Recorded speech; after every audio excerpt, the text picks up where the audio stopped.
Hi guys, and welcome back to my YouTube channel. Thank you for being here today. In today's video we are talking about 5 books recommendations, adding this to a series of videos I do in this channel where I recommend every time 5 books in a specific niche, genre, author, or that have a certain common attribute.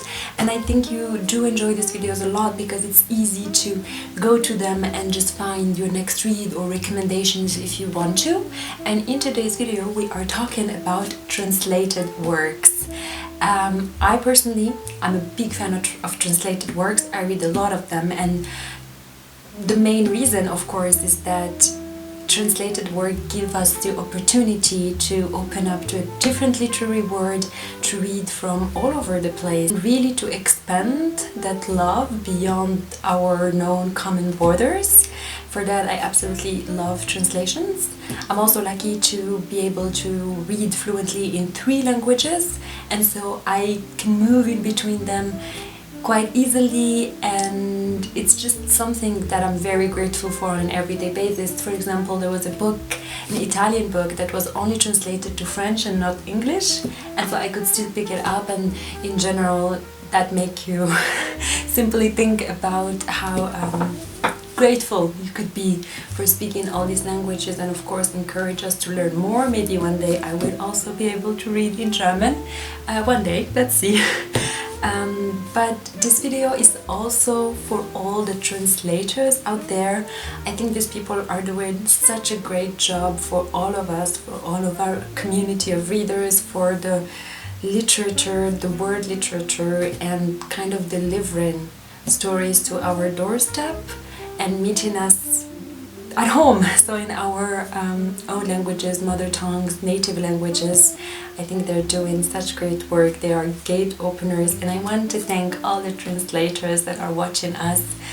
It's the concept of language is something I always ponder over, and what I think is fascinating is not only translating the work but also communicating a wonderful sense of rhythmic tone, of spirit also into the words. And I'm fascinated by translation in literature, so if you are a translator or if you know a translator, then please feel free to reach out. I would have a couple of questions and I would definitely love to have a conversation.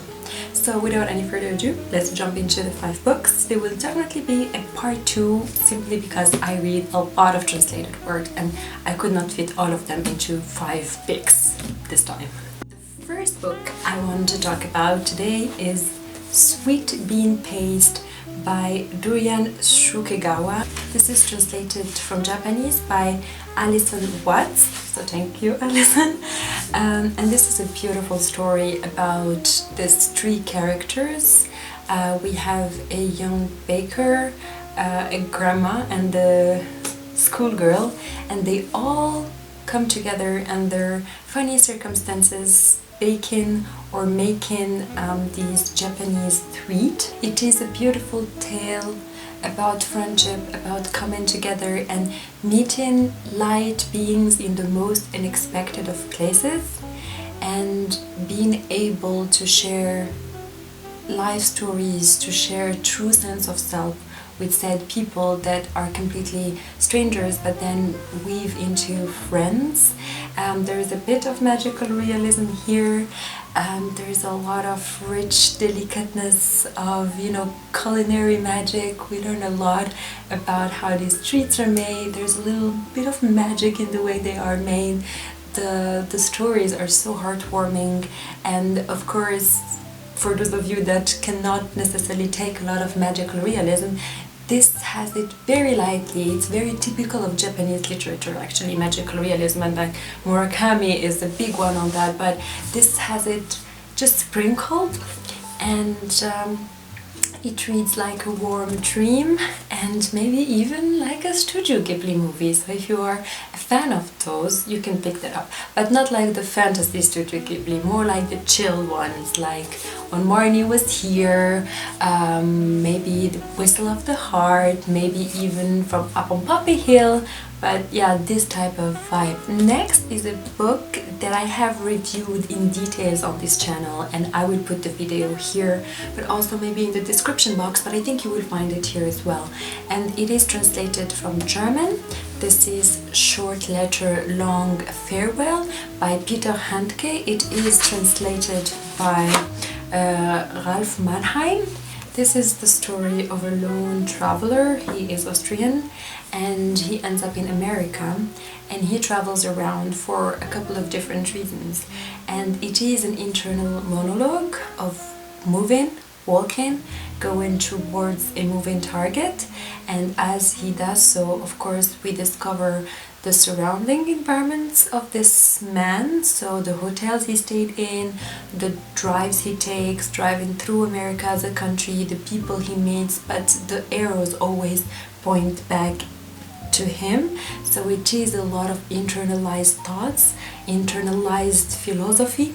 It is very, very short, but I truly enjoyed it. It was very relaxing and meditative as a read. I read it very, very slowly, and I really tried to enjoy every single part, you know, fully. There's even a ticket here of Kurkart Ostbad. Oh, this is from the northern part of Germany. Tax for the beach, for use in the beach. That's interesting. Yeah, I loved it a lot, and I would highly recommend it if you are into that type of narrative. There is very internalized and very thought-driven narrative. Next is an absolute favorite. You've seen it probably in another video where I speak about it in great details, and I will leave it somewhere here. Again, please go and click on them to get the full spectrum of thoughts, because I make those videos right after I finish the book, so the thoughts are very fresh.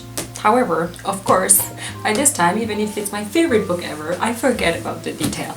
And that is I Saw Ramallah by Mourid Berghouti, and this is actually translated from the Arabic by Ahdaf Suhaif. And when I found that out, I was like, oh, maybe I should have read it in Arabic. I'm always trying to read more in Arabic, or prompting myself to please try to read more in Arabic, but it seems like it's never gonna happen. No, it will. I'm going to make sure it will happen. But yeah, this is a memoir, an autobiography of the author as he's crossing to his native Palestine after living years and years in exile. Needless to say that this book is an exploration of exile, of the Palestinian diaspora, of the Palestinian refugees, of carrying a home but being scattered all over the world, of having a home that is more than a space and a place, but a home that is actually the people. So the people, wherever they are Palestine. So this is the thesis overall, and then he does a great job describing, of course, the moment of his crossing, going into Ramallah after so many years, going into his village, of course, speaking about the Israeli occupation, a lot of history, his times where he was a student in Egypt, being part of the resistance movement. There's a lot going on here, so much learning. And also those of you who want to learn a bit more about the topic from a perspective of somebody that has lived through that and through that exile, you can really pick it up. The language apparently is a little bit too poetic, because I did get a German person to read that, and it was too poetic for them. I don't know if it is because of what they're used to or because of the person as a person, but apparently it's a little bit poetic, and it actually is. He is a poet, so there's a lot of that poetry in his prose. But this what made it one of my favorite books of all time. The fourth book is a book I read a while ago. I think I remember reading this a lot by a lake. I don't know which lake or where I was, but I have this memory, which is funny. Sometimes the books really capture or encapsulate the memories that I had while reading them. and this is translated from Spanish. It is a Mexican classic, and this is Like Water for Chocolate by Laura Esquirel, and this is translated by Carol Christensen and Thomas Christensen. I think they're either married or siblings or cousins. But this book was so nice. We follow the story of a young lady in Mexico who lives on a ranch with her family. I think it's in the 60s. And she has the power of transferring her emotions into the food she makes. And then people would eat that food and feel those feelings. So if she is sad, there is a bitterness about the food. So it's a bit of magical realism, but it's done so well. And what I loved about this book is the setting, the descriptions. It's so vivid. We even get recipes, so traditional Mexican recipes, into each chapter, and the chapters are months, and so for each month you get a recipe. But then we're also following a revolution, so a lot of historical events happening in here, her coming out of age as a woman in that setting, her standing up for herself, her standing up, you know, against certain family and social ideals that just did not fit with who she was as a person. It's a tale of strength, it's a tale of love, it's a tale of warmth and homey goodness. I loved it. Highly recommend this book. It's really good. Last but not least is a big one. One of my all-time favorite books.